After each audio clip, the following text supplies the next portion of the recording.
हा माझा डायजेस्टर आहे 200 लिटरचा. जेव्हा 2-3 वेळा आतापर्यंत माझा डायजेस्टर बदलला साईज वाईज, तर त्याला वेगवेगळं रंगवलं आम्ही. असे छान डिझाईन पण केले होते मिनियन्स आणि असे. हा बलून आहे, हा याच्यापेक्षा खूप मोठा आहे, म्हणजे याचा 500चा आहे, हा 200चा आहे. तर मुख्यतः मी हा घेतला होता कारण मी खूप प्रवास करते. खूप वेळा मी बाहेरून प्रवास करून आले की जरा मस्त वरपर्यंत फुगलेला असतो. सो बेसिकली त्याचं ह्याच्यावर प्रेशर येऊ नये ह्याच्यासाठी आम्ही हा मोठा बलून बसवला.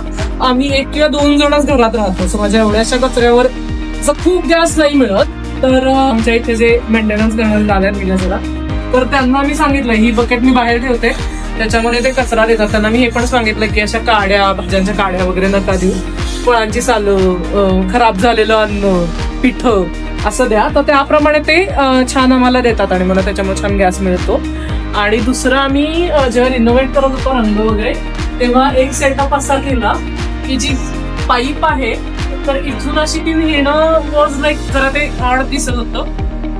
तर इथं आम्ही ही पीव्हीसी पाईप टाकली सरळ प्रॉपर, आणि त्याच्या आतून आम्ही ती गॅसची पाईप टाकली. त्यामुळे ते दिसायला पण फार छान दिसतंय, असं नोटिसेबल नाहीये आणि सेफ्टीच्या दृष्टीने पण अजून छान आहे. ही शेगडी आहे, ही ह्याच्यापेक्षा वेगळी आहे कारण ही मोठा हे आहे. अजून एक असं की मोस्टली मी लायटर वापरते, वेगळा लायटर घेऊन आले.